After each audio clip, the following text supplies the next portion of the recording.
Luz para o Caminho e 8ª Igreja Presbiteriana de Belo Horizonte apresentam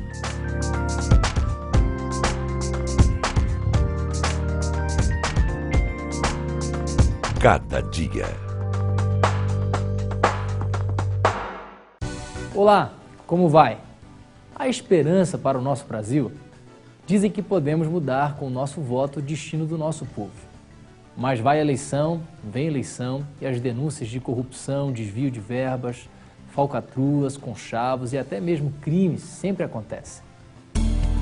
E alguns candidatos dizem acreditar em Deus, buscar a justiça do reino de Cristo, falam em ética e quando assumem o poder se esquecem de todas as promessas que fizeram.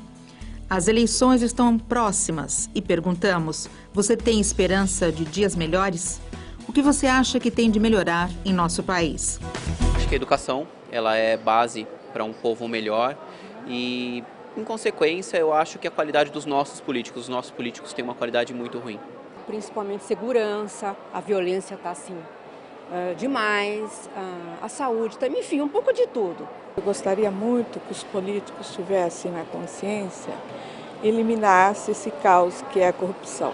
O Brasil precisa de gente que tenha moral para nos representar. Não precisa de renovação, eu acho que não precisa de renovação. Já ficaram muito tempo no poder e o povo tem que pensar bem no votar, porque as promessas estão aí, a corrupção está aí. Fundamental é a educação, depois a impunidade. Hoje temos muita impunidade no país. Enquanto isso não for resolvido, as coisas não vão melhorar. O que podemos fazer para mudar o cenário de corrupção, injustiça e impunidade do nosso país? Uma eleição diferente. Este é o assunto do programa Cada Dia de hoje. Não fique de braços cruzados. Alguma coisa precisa ser feita. Você tem esperanças para esse nosso mundo moderno? Tem esperanças no futuro do Brasil? No destino da sua cidade? Na proposta de alguns candidatos? Mudando o governo, vamos ter uma aplicação mais séria dos recursos públicos? Vamos ter mais empregos? Menos miséria e um combate sério da corrupção? Não se deixe levar por qualquer propaganda enganosa. A mudança ou a manutenção do governo não resolvem por si só os problemas graves da nossa gente, das nossas cidades, do nosso país. Em sua opinião, qual deve ser o papel da igreja diante da corrupção no governo? Normalmente nós, cristãos, nós condenamos a corrupção, mas deixamos de tratar temas que envolvem os debates políticos. E a outra coisa também é conhecer os candidatos. Eu penso que nós devemos fugir dessa ideia de que existe uma agremiação política, um partido político que seja mais puro do que o outro. Não. Nós vamos encontrar esse assunto da distorção dos cargos públicos, das funções públicas, em todos os partidos. Não existe um que seja mais puro, santo do que o outro. E isso também dentro do próprio viés da questão religiosa. Vejam que nós tivemos um presidente que era luterano, Geisel. Nós tivemos um presidente ateu, o Fernando Henrique. E tivemos um presidente também que se dizia católico, que é o Luiz Inácio Lula. E nos 3 governos, a gente encontra o viés também da corrupção. Então, essa questão de dizer, olha, é porque é desta religião, é de outra, isso também não se resolve.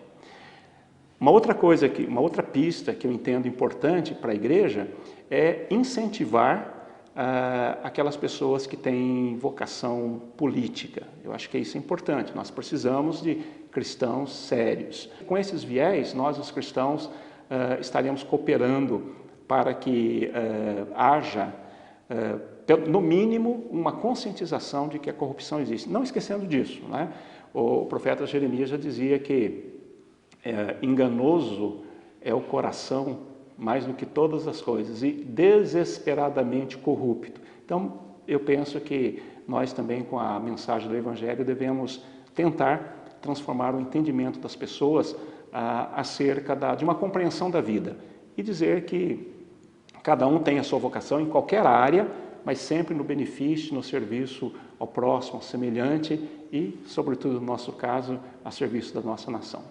Dentro da perspectiva cristã, não é o sistema ou a forma de governo que corrompe os governantes ou fazem deles bons ou maus administradores. O pecado está enraizado no interior do ser humano. Tal pecado se manifesta na sede e busca do prazer, do poder e da propriedade. Portanto, haverá sempre no mundo inteiro a tendência de se criar miséria, injustiça e opressão. Diante deste quadro, o cristão não se torna um pessimista ou fatalista, dizendo não há jeito, tudo está perdido. Ao contrário, o cristão é desafiado todos os dias a exercer sua influência na sociedade onde vive. O presidente é uma função do poder executivo, assim como o governador. Então, poderia juntar os dois candidatos a governador e presidente, são do poder executivo. O que eles têm que fazer? Eles têm que implementar políticas, têm que realizar obras e têm que atuar sobre aquilo que o eleitor está pedindo que se faça. Então, eles são os cargos mais importantes, mais evidentes na política, mas também temos os outros cargos que são deputado estadual, deputado federal e senador, que são legisladores. E os legisladores têm a função, obviamente, de produzir leis, de gerar novas orientações para o presidente e governadores implementarem. E, além disso, os senadores, deputados federais e deputados estaduais são fiscalizadores do executivo. Então, eles são obrigados a acompanhar o que o presidente e os governadores estão fazendo e, em caso de desvio de função, condená-los. Sua participação consciente e responsável é instrumento de mudanças. O cristão é desafiado a ser sal e luz do mundo. É desafiado a ter fome e sede de justiça. Jesus disse: bem-aventurados os que têm fome e sede de justiça, pois serão satisfeitos. A justiça agrada a Deus mais do que um ritual religioso. Por isso, quando a injustiça prevalece, o nome de Deus é denegrido e ultrajado. E quem é filho de Deus deve zelar pela justiça, para que a injustiça não se espalhe, não estenda seu campo de ação. Ter fome e sede de justiça não é fazer justiça com as próprias mãos, mas confiar e esperar e viver os princípios de Deus todos os dias. Isso não significa ficar de braços cruzados. Sozinhos não poderemos resolver os casos de injustiça, opressão e desigualdade que atingem tantas pessoas. Mas, ao agir corretamente, ao interferir e lutar para que a justiça seja feita em nossa casa, em nosso trabalho, em nosso bairro, tal esforço se somará ao de tantos outros que amam a Deus e buscam a justiça. Se a justiça de Deus já alcançou em Cristo Jesus nossas vidas, é hora de mostrar com nossa conduta a justiça que Deus requer do governo, das instituições e das pessoas. Para uma participação responsável nas eleições, é preciso conhecer o momento político. É preciso estar informado para que você possa fazer valer o seu voto. O senhor lembra quem votou na última eleição? Não lembro, é porque 5, né? Na hora a gente passa em branco. Já sabem quem votar? Não sei. A dúvida é maior também na parte de deputado estadual, federal, que são muitos, né? Essa é a dúvida mesmo. Você lê sobre política? Não leio. Não se interessa? Não. Não me interessa, não leio muito não. Por que, Ayrton? Chega nessas horas, só falsidade, mentira. Não vai mudar em nada. E você acha um pouco difícil de entender esse meio político? Acho que pra mim é um pouco. Acho difícil. Com todas essas dúvidas que nós encontramos dos eleitores nas ruas, nós viemos até um cientista político, o Dr. Valeriano Costa, que vai nos dar dicas de sites, blogs que têm informações sobre os candidatos. Doutor, quais são os principais sites, blogs que fornecem informações aos eleitores? Bom, a gente tem dois tipos de sites e blogs. Tem os sites, blogs de informação em geral, que são produzidos por jornais, são produzidos por militantes, por jornalistas, e tem blogs de jornalistas individuais e tem blogs de militantes ou de cidadãos normais que acompanham política e informam muita coisa sobre a eleição. Do TSE, o que ele fornece para o eleitor de mais importante? Uma das coisas mais interessantes do Tribunal Superior é o programa chamado Divulga Candidato. Divulgação de candidaturas. Aqui você pode entrar no site e procurar os candidatos do seu estado. E aí você seleciona se você quer deputado federal, estadual ou então senador e vai saber a situação de cada um dos candidatos, se ele é em situação regular ou irregular. São muitos deputados, né? Só em São Paulo, mais de 1.400. como que o eleitor como ele faz para selecionar um deputado federal ou um deputado estadual? Bom, se ele não tem um candidato em que ele quer repetir o voto, então ele tem que procurar um candidato novo. Para encontrar um candidato novo, ele precisa definir algumas coisas para ele mesmo. Por exemplo, o que eu gostaria que um candidato apoiasse? Se eu me interesso por um tema ou se eu me interesso, por exemplo, para defender uma região. Tenho aqui um segundo site oficial, que é o TRE, que é o Tribunal Regional Eleitoral de São Paulo. Então, aqui em São Paulo, eu posso, por exemplo, encontrar muitas questões. Tem um bem legal que é denúncia online, por exemplo. Aqui eu posso entrar no denúncia online e aí denunciar algum tipo de irregularidade. E aí isso aqui ficará incógnito, você não vai ser revelado como denunciante, você pode ajudar a ter uma eleição mais limpa, né? E temos os outros sites que são de organizações não governamentais, por exemplo, como eu tenho aqui, por exemplo, o Congresso em Foco, que é um site importante, e o DIAP, que é o Departamento Intersindical de Assessoria Parlamentar, que também fazem avaliações e cobrem todo tipo de perfil dos candidatos. Além de todos esses sites de pesquisas, o eleitor também pode buscar informações em aplicativos desenvolvidos para celulares, como, por exemplo, o Voto versus Veto. Professora, aqui a gente pode ver informações sobre os governadores e os presidentes, né? Aqui tem a proposta, e a pessoa pode votar ou vetar, né? Qual que é o mais interessante desse aplicativo?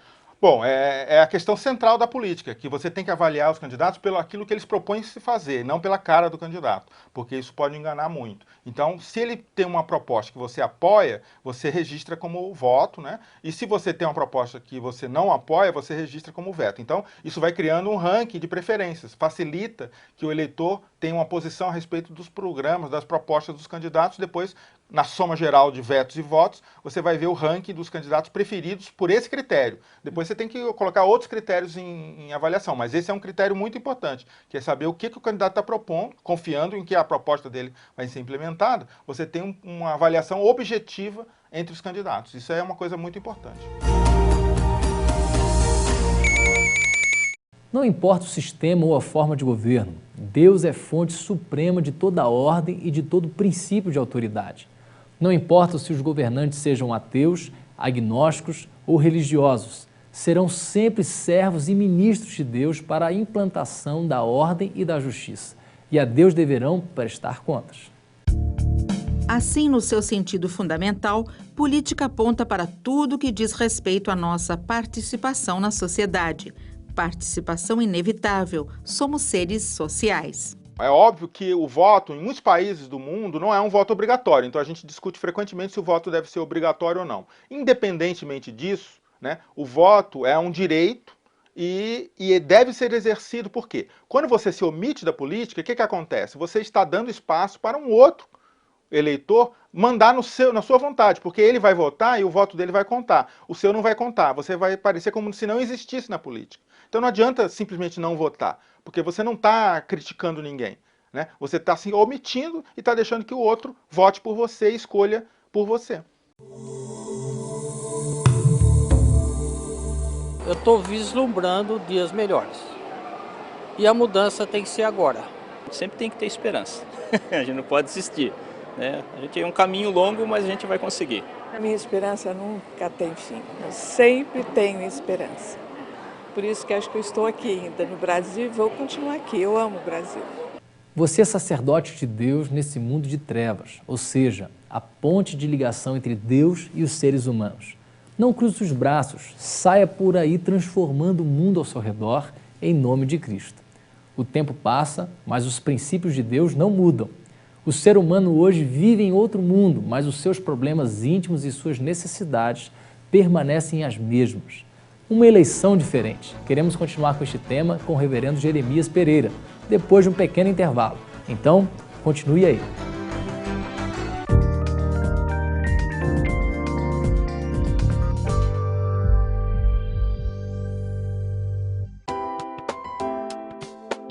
Cada dia é um livreto com meditações curtas para todos os dias do ano. Contém um texto da Bíblia e uma oração. Tudo isso para ajudar você a exercitar sua vida espiritual. Leia uma mensagem por dia antes de sair da sua casa, em algum intervalo ou com toda a sua família. Ligue para 0800 119 105 para receber gratuitamente em sua casa o primeiro exemplar do Cada Dia. Comece bem o seu dia lendo Cada Dia.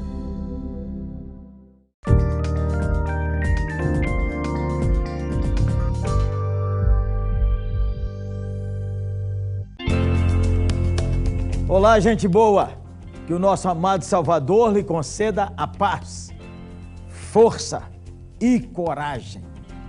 Nesses dias de eleição que se aproxima, é preciso coragem para decidir. Vou ler um texto da Bíblia para começar a conversa. Vamos lá? Filipenses 3:20.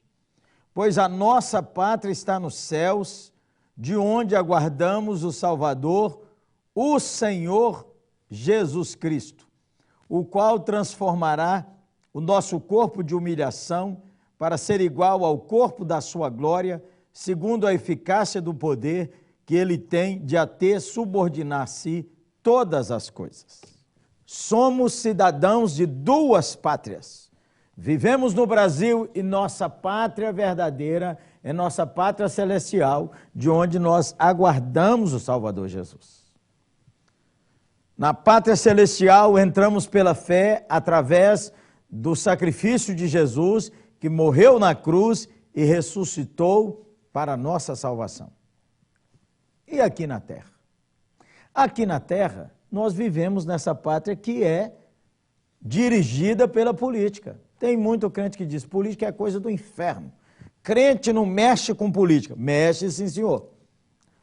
Se nós não soubermos votar e não tivermos coragem para votar, os ímpios tomarão conta e tornarão a corrupção mais e mais e mais alastrante nesse país. É claro que nós sabemos que o pecado afetou estruturalmente o planeta. E que nossa expectativa é que o Evangelho de Jesus transforme as pessoas. E que esse mundo só será plenamente restaurado quando nosso Senhor Jesus vier. No mínimo, nós temos que atrapalhar o trabalho do diabo. E nós temos que ser instrumentos de tornar essa sociedade melhor, um pouco mais justa e mais honesta. Então, é época de nós escolhermos os nossos representantes. Muita gente só pensa na eleição do presidente ou da presidenta, mas os deputados federais e os senadores são de vital importância. É o Congresso Nacional que define as leis do país. Se a gente votar de qualquer jeito para deputado e senador, nós podemos jogar o país numa confusão ainda maior. Como cristão, servo de nosso Senhor Jesus Cristo, ou gente que teme a Deus e respeita as Escrituras, eu quero dar algumas sugestões. Que você pense em votar em candidatos cujas ideias e propostas se harmonizem com a santa e eterna palavra do Senhor. Quero dar 6 lembretes para que você pense neles, medite neles. Você é independente, claro. E eu quero que você pense sobre esses lembretes para você saber escolher bem em quem votar. O primeiro lembrete é esse: somos pela vida e pela família. Nós somos contra o aborto. Nós somos a favor do casamento monogâmico e heterossexual. Somos cristãos que condenam qualquer tipo de prostituição.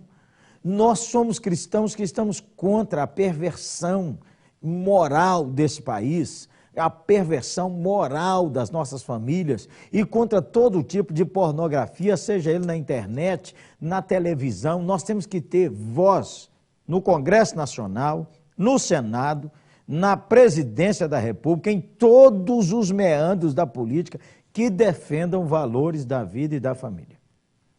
Segundo, nós somos contra a injustiça e a impunidade. Somos contra a corrupção, contra a fraude, contra o roubo do povo que usa colarinho branco. Você precisa olhar. se o seu candidato tem a ficha limpa, nenhum corrupto pode ser tratado como herói por um cristão que tem o temor de Deus. Somos pela família, somos contra a impunidade e a corrupção. Terceiro, somos pela liberdade de expressão e de culto. É como está na Constituição de hoje.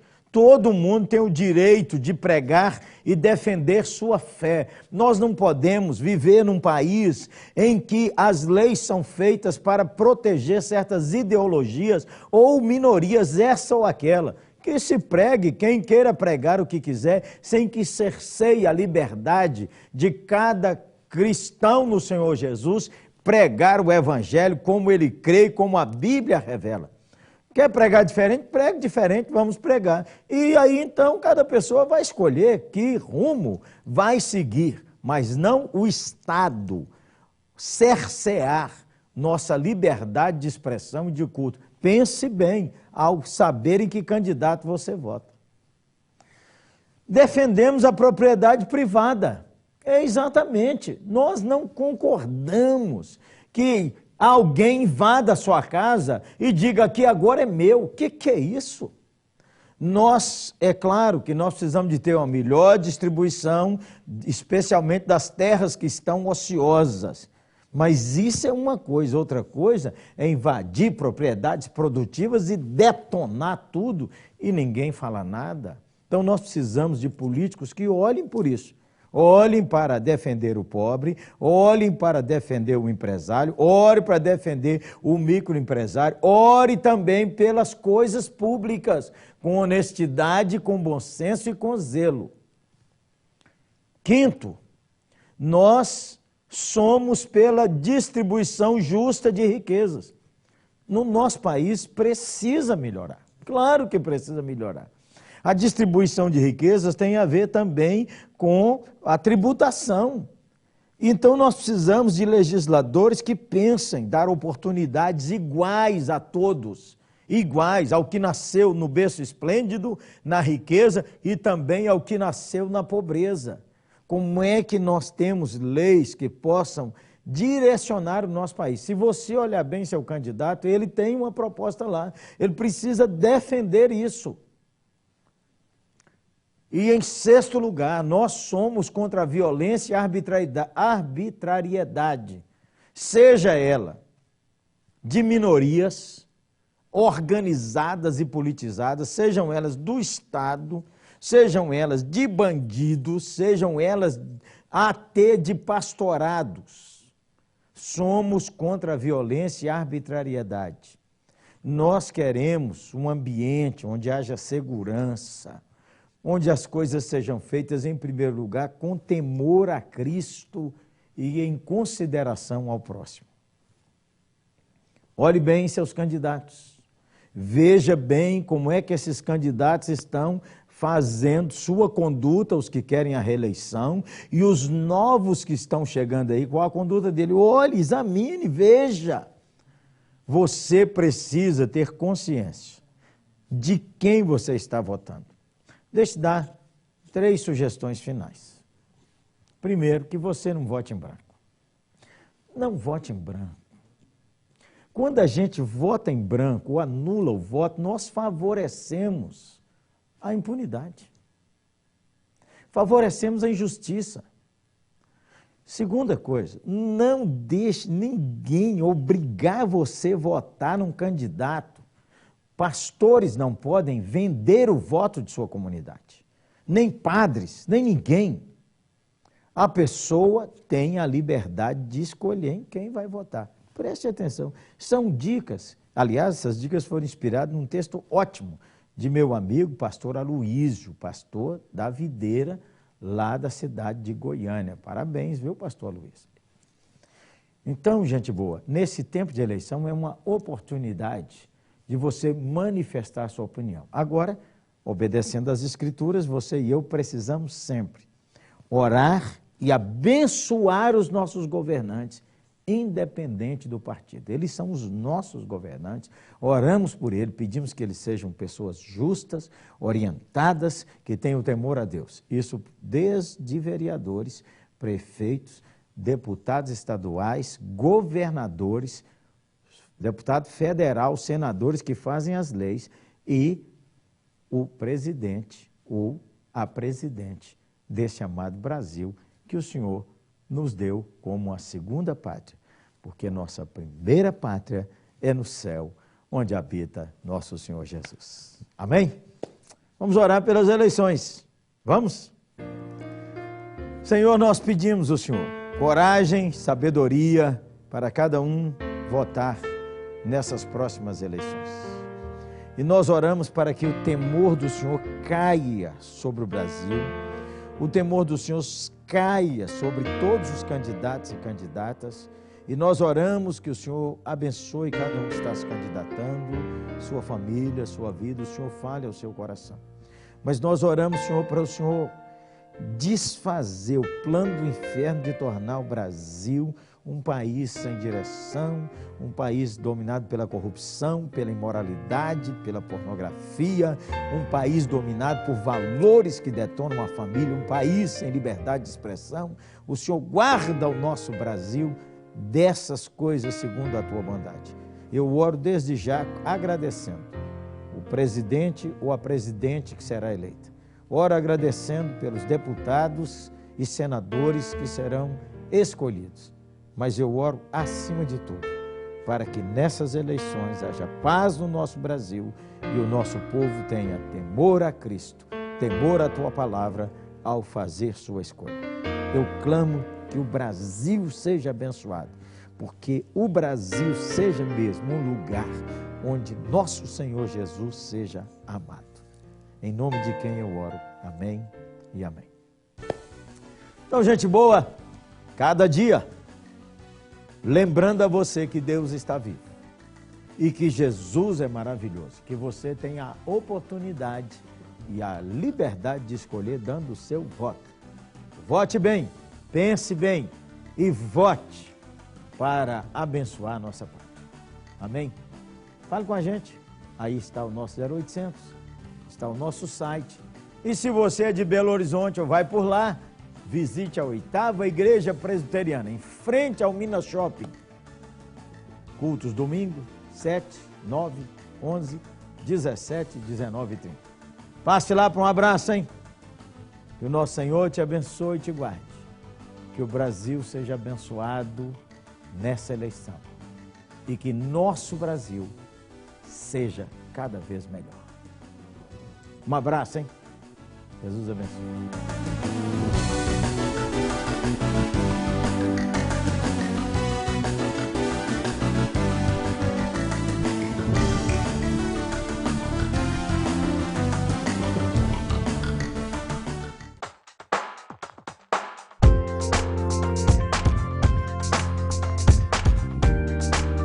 Cada dia, uma produção de Luz para o Caminho e 8ª Igreja Presbiteriana de Belo Horizonte.